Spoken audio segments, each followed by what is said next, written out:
हिंदू धर्म में मार्गशीर्ष मास को अत्यंत पवित्र माना गया है। श्री कृष्ण स्वयं गीता में कहते हैं, मासानाम मार्गशीर्षोहम, अर्थात मैं महीनों में मार्गशीर्ष हूँ। इस महीने में किए गए व्रत, जाप, दान और लक्ष्मी साधना के फल अन्य समयों की तुलना में अधिक शक्तिशाली होते हैं।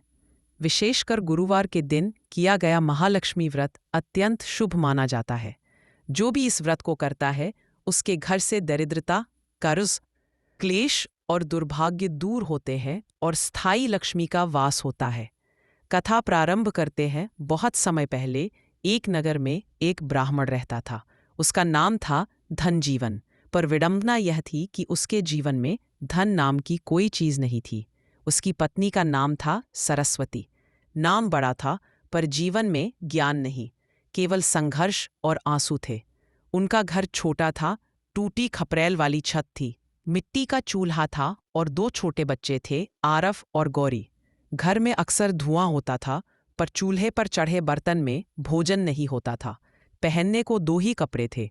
घर में टूटे बर्तन थे। अक्सर पानी भी खरीदना पड़ता था। त्योहार आते, पर घर में खुशी नहीं होती।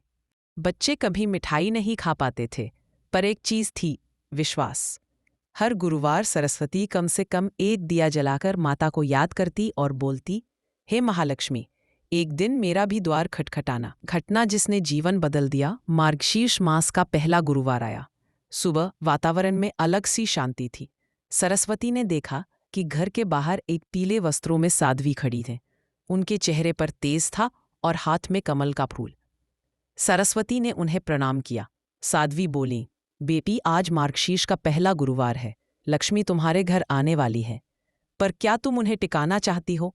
सरस्वती रो पड़ी और बोली, माता, वर्षों तक प्रतीक्षा की है, अब और इंतजार नहीं। व्रत के नियम साध्वी ने बताए। साध्वी ने सरस्वती को व्रत विधि समझाई।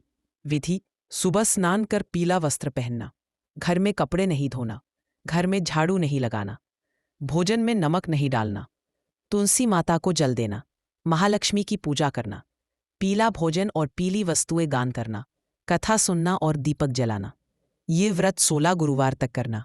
साध्वी ने कहा, जो इस व्रत को मार्गशीर्ष के गुरुवार में करता है, उसके घर स्वयं लक्ष्मी प्रवेश करती है और तब तक रहती है जब तक नम्रता, दान और भक्ति रहती है। इतना कहकर साध्वी अदृश्य हो गई। सरस्वती समझ गई, यह कोई सामान्य साध्वी नहीं थी, स्वयं कौशल्या रूप महालक्ष्मी थी। सरस्वती ने विधि अनुसार सब किया। जब भोजन बनाते समय उसने देखा कि नमक नहीं है, छोटा बेटा बोला, माँ, बिना नमक के खाना कैसा होगा? सरस्वती मुस्कुराई। जिस भोजन में नियम और भक्ति हो, वहाँ स्वाद की कमी महसूस नहीं होती। वह भोजन मंदिर में प्रसाद रूप में रखाई। संध्या समय नगर के एक अमीर व्यक्ति का सेवक आया। उसने कहा, स्वामी जी की गाय बीमार है। उन्होंने सुना है कि आपके पति शास्त्र और उपचार जानते हैं, कृपया चलें। धनजीवन गए और एक साधारण तुलसी, हल्दी और घी मिश्रण से गाय को ठीक कर दिया। उस अमीर व्यक्ति ने आभार में सोने का एक छोटा सिक्का, चावल और पीला वस्त्र भेंट किया। सरस्वती की आंखों से आंसू बह पड़े। वर्षों में पहली बार घर में अनाज आया था। वह बोली, माँ, तुमने सुना, अब कृपा मत रोकना। लेकिन जहां सुख आता है, वहीं परीक्षा भी। अगले सप्ताह गुरुवार को सुबह की जल्दी में धनजीवन ने अनजाने में घर में झाड़ू लगा दी। सरस्वती सहम गई। उसी रात खाना जल गया, जग टूटा और अमीर घर से दोबारा काम का संदेश नहीं आया। सरस्वती रोने लगी।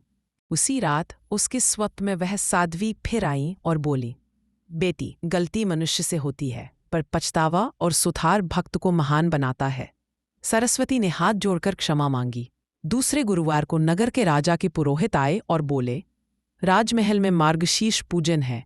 राजा ने ब्राह्मणों की आवश्यकता बताई है, कृपया चलिए। धनजीवन और सरस्वती महल पहुंचे। वहां उन्हें भोजन, वस्त्र, दक्षिणा और मान सम्मान मिला।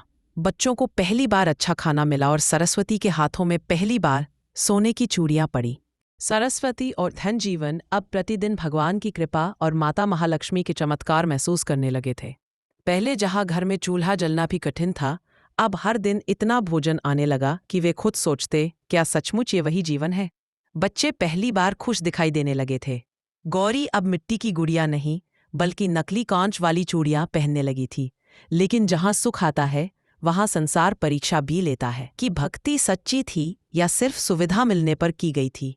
एक दिन सुबह जब दूसरा गुरुवार आने वाला था तो दरवाजे पर घोड़े की तापों की आवाज सुनाई दी। बाहर राजा का संदेशवाहक खड़ा था।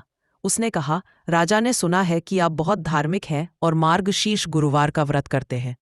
वह चाहते हैं कि आप महल में लक्ष्मी पूजन करवाए। धनजीवन और सरस्वती दोनों चौंक गए। यह सम्मान केवल बड़े विद्वान ब्राह्मणों को मिलता था। सरस्वती ने मन ही मन कहा, माँ, यह आपका बुलावा है, हमारा नहीं। राजमहल में चारों तरफ पीले फूलों की सजावट थी। हल्दी, कुंकू, चावल और पीले वस्त्रों से पूरा महल सुनहरी छटा से भरा था, जैसे पूरा राजमहल माता लक्ष्मी के स्वागत में तैयार हो। सरस्वती के मन में हल्का भय था। राजमहल की रानियां, मंत्री, मुख्य पुरोहित और बड़े धनवान लोग बैठे थे। सबकी नजरें सरस्वती और धनजीवन पर थीं। मुख्य पुरोहित मन ही मन सोच रहे थे, ये साधारण कपड़े वाले ब्राह्मण और उसकी पत्नी ये पूजा करवाएंगे? ईर्ष्या की छाया उनकी आंखों में साफ दिखाई दे रही थी। लक्ष्मी पूजन शुरू हुआ। धनजीवन वेद मंत्र पढ़ रहे थे और सरस्वती शुद्ध भाव से दीपक जला रही थी। जैसे ही सरस्वती ने तुलसी दल और चावल महालक्ष्मी के प्रतिमा पर चढ़ाया, हल्की पर अद्भुत खुशबू का दिव्य प्रकाश पूरे सभा में फैल गया। सभी लोग चकित थे। मुख्य पुरोहित कुछ समझ ना पाए। रानी ने धीमे स्वर में कहा, आज तो मानो माता स्वयं यहां विराज रही हों। सरस्वती के नेत्र भर आए। वह मन में बोली, माँ, क्या सचमुच आप यहां हैं? उसी क्षण कमल के फूल पर बैठी एक दिव्य स्त्री का स्वर उसके भीतर गूंजा, मैं वहां आती हूं जहां नम्रता होती है। पूजन पूर्ण होने पर राजा ने सोने का सिक्का, पीला वस्त्र, अनाज और चंदन लेप भेंट किया। लेकिन सबसे बड़ा आश्चर्य यह था, रानी ने सरस्वती के हाथों में सोने की नथ और चूड़ियां पहनाई।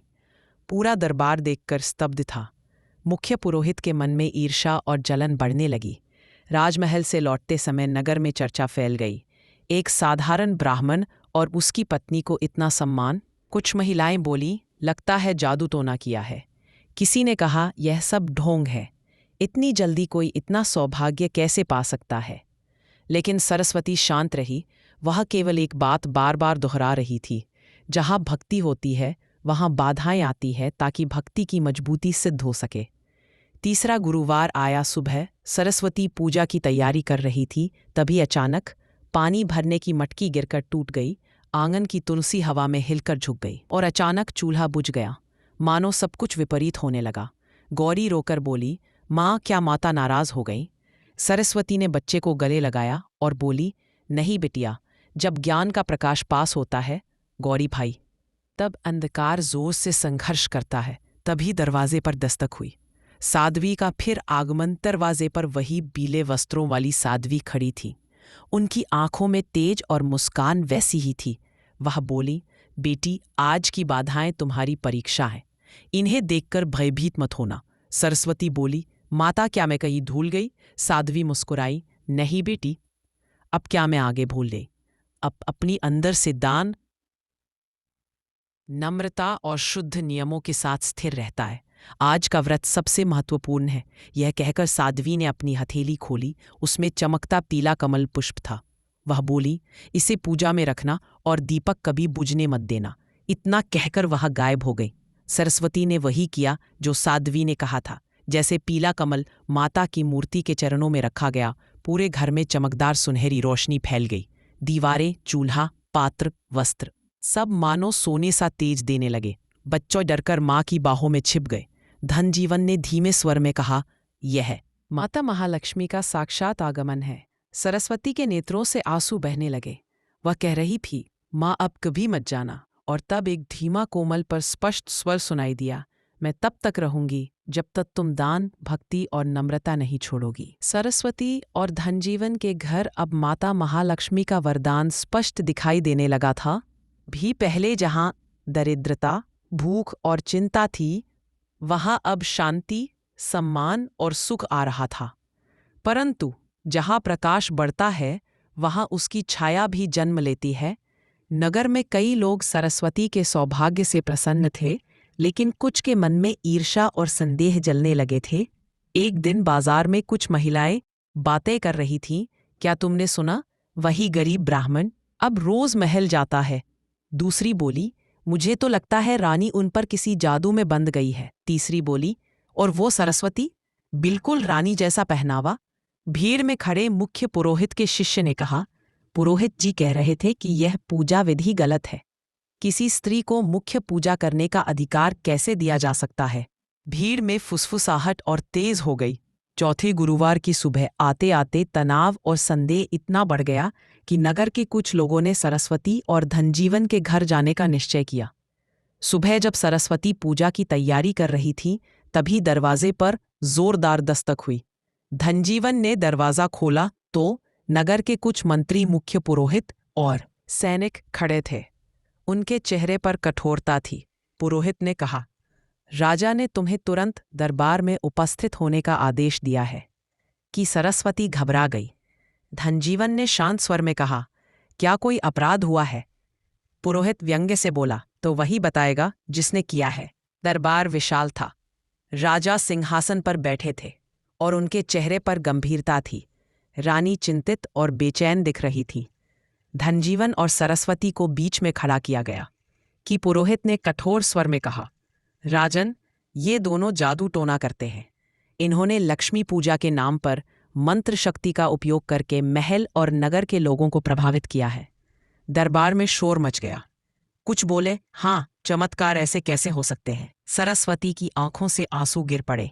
वह बोली, हमने तो केवल माता की पूजा की है, न कोई जादू न कोई छल।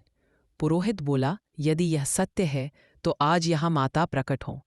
रानी ने धीरे से कहा, सरस्वती, क्या सच में यह सब भक्ति से होता है? सरस्वती कांपते स्वर में बोली कि जहाँ विश्वास है वहाँ महालक्ष्मी का वास है, और जहाँ अहंकार है वहाँ दरिद्रता निवास करती है। पुरोहित क्रोधित होकर बोला, अरे, यह स्त्री तो धर्म का उपदेश देने लगी। फिर उसने सैनिकों से कहा, इसके आभूषण उतारो। यदि यह सच्ची भक्त है तो माता इसे फिर दे देंगी। सैनिकों ने सरस्वती की चूड़ियाँ, नथ, बिंदिया, हार सब उतार दिए। बच्चों के सामने माँ का अपमान देखकर गौरी और आरव रोने लगे। कि धनजीवन असहाय खड़े थे। वातावरण में भय, दुख और अन्याय भारी होकर फैल गया। सरस्वती रोकर महालक्ष्मी से बोली, माँ, मैंने कभी अपने लिए नहीं मांगा, केवल अपने बच्चों के लिए सुख मांगा था। यदि आज मेरी भक्ति झूठी है तभी तो मैं सबके सामने सिर झुकाकर चली जाऊंगी, लेकिन यदि सच्ची है तो आज आप अपने अस्तित्व का प्रमाण अवश्य दें। दरबार में मौन छा गया। पुरोहित व्यंग्य से बोला, देखते हैं दिव्य शक्ति आती है या नहीं। दीपक की लौ तेज होने लगी। हवा स्थिर हो गई। मंदिर की घंटियां अपने आप बजने लगी। दरबार की दीवारों पर हल्की सुनहरी चमक फैलने लगी। सबकी आंखें फैल गई और सिंहासन के सामने पीले प्रकाश से एक दिव्य रूप प्रकट हुआ। उसके हाथों में कमल था और उसके चरणों से सोना बरसने लगा। हर कोई, स्त्री पुरुष, स्तब्ध। वह स्वर गूंजा, जहाँ सत्य, नियम, दान और नम्रता होती है वहाँ मैं महालक्ष्मी स्वयं प्रकट होती हूँ। पूरा दरबार काँप उठा। समय मानो थम गया था। सोने के छोटे छोटे सिक्के, चावल के दाने और पुष्पों की वर्षा होने लगी। हर व्यक्ति के पांव, वस्त्र, हाथ सब सोने में बदलने लगे। गौरव, भय, श्रद्धा सब भाव मिलकर आंसू में बदल गए। महालक्ष्मी का स्वर और प्रबल हुआ, जिसे तुमने अपमानित किया वह मेरी सच्ची भक्त है। उसका हर आंसू, हर व्रत नियम मेरे चरणों में समर्पित था। आज से उसके घर दरिद्रता नहीं आएगी। राजा सिंहासन से उतरकर सरस्वती के चरणों में झुक गए। उन्होंने कहा, मुझे क्षमा करे, हमने संदेह किया, आपका अपमान किया। सरस्वती ने रोते हुए कहा, राजन, जहाँ क्षमा होती है वही कृपा टिकती है। रानी ने स्वयं हाथों से सरस्वती को आभूषण वापस पहनाए। पुरोहित शांत, लज्जित और निरुत्तर खड़ा रहा। महल लौटने से पहले सरस्वती ने सुना महालक्ष्मी का अंतिम वचन, व्रत अभी समाप्त नहीं हुआ है, आगे और भी आशीर्वाद है, बस नियम, नम्रता और विश्वास बनाए रखना। सरस्वती के हृदय में एक शांत मुस्कान आ गई।